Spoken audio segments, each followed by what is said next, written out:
Assalamualaikum warahmatullahi wabarakatuh. Yang saya hormati Bapak Dr. Yosi Wibisono, STPMP, selaku dosen pengampu statistik, beserta teman-teman yang berbahagia. Di sini kami akan menjelaskan tentang distribusi normal, yang dimana kami beranggotakan 4 orang. Saya sendiri, Reginatul Ainiyah dari golongan A. Saya Lamalif Tufala Safidayat dari golongan C. Saya Dika Maharan Safana Putri dari golongan D. Dan saya Anita Nudewi dari golongan D. Oke, langsung saja kita masuk pada pembahasan materi. Yang pertama, pengertian. Distribusi normal sering disebut juga sebagai distribusi Gauss, merupakan distribusi probabilitas yang paling banyak digunakan dalam analisis statistika. Hal ini dikarenakan distribusi normal dapat diterapkan pada banyak situasi, terutama untuk membuat kesimpulan dari sampel yang digunakan, dan distribusi normal sangat sesuai dengan distribusi empiris. Sehingga dapat dikatakan semua kejadian yang terjadi di alam semesta, industri, atau penelitian akan membentuk industri ini. Selanjutnya, sejarah. Dimorf mengembangkan bentuk matematis dari kurva normal yang menjadi dasar dalam statistik induksi pada tahun 1773. Namun selanjutnya, distribusi normal disebut distribusi normal Gauss yang menurunkan persamaan matematisnya menjadi lebih detail dengan meneliti mengenai kesalahan pada pengukuran berulang dari ukuran kuantitas yang sama. Materi selanjutnya yaitu distribusi normal divisi.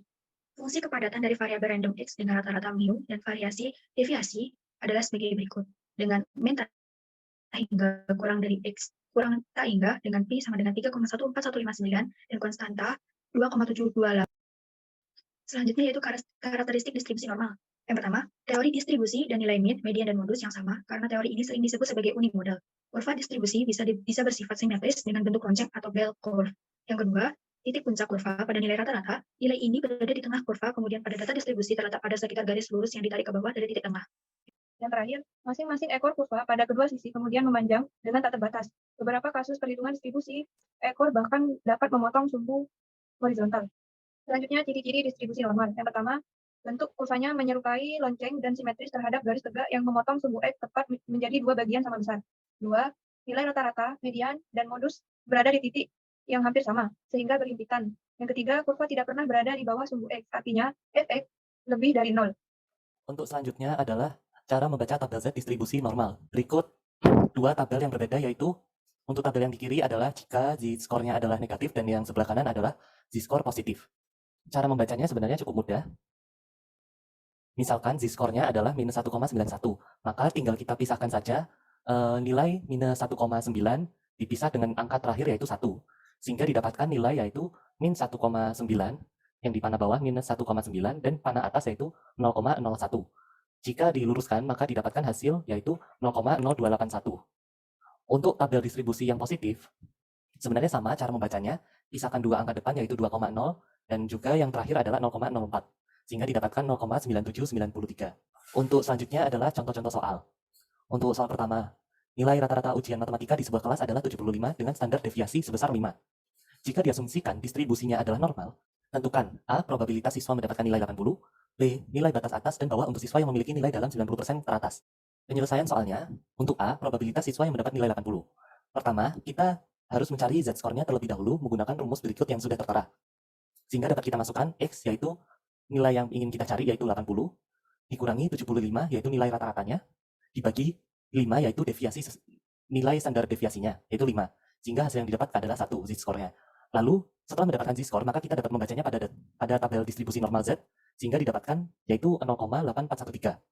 Lalu dihitung probabilitasnya dengan mengurangi nilai tersebut menggunakan rumus 1 minus nilai P tadi yaitu 0,8413, sehingga didapatkan nilai 0,1587 atau 15,87%. Selanjutnya yaitu nilai batas atas dan bawah untuk siswa yang memiliki nilai dalam 90% teratas. Yang pertama, cari z-score dari tabel distribusi normal dan sekitar 1,28. Selanjutnya, dicari batas atas dan bawah dengan rumus yang tertera sehingga 5,28. Sehingga dapat dimasukkan angka tersebut 1,28 sama dengan X 975 per 5 dan X sama dengan 81,4.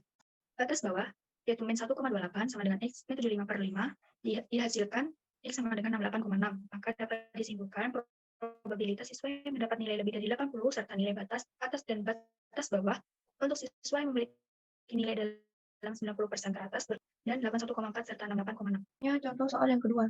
Tinggi badan mahasiswa di sebuah universitas memiliki distribusi normal dengan mean 170 dan standar deviasi 5 cm. Berapa persentase mahasiswa yang memiliki tinggi badan antara 160 dan 180 cm? Penyelesaian soal. Maka pertama, hitung masing-masing z-score dari 160 dan 180 cm dengan rumus yang sudah tertera, sehingga didapatkan Z160 sama dengan min 2 dan Z180 adalah 2. Lalu cari masing-masing nilai probabilitas dengan tabel distribusi normal Z yang tertera tadi. Sehingga masing-masing nilai yang didapatkan adalah 0,0228 dan 0,9772.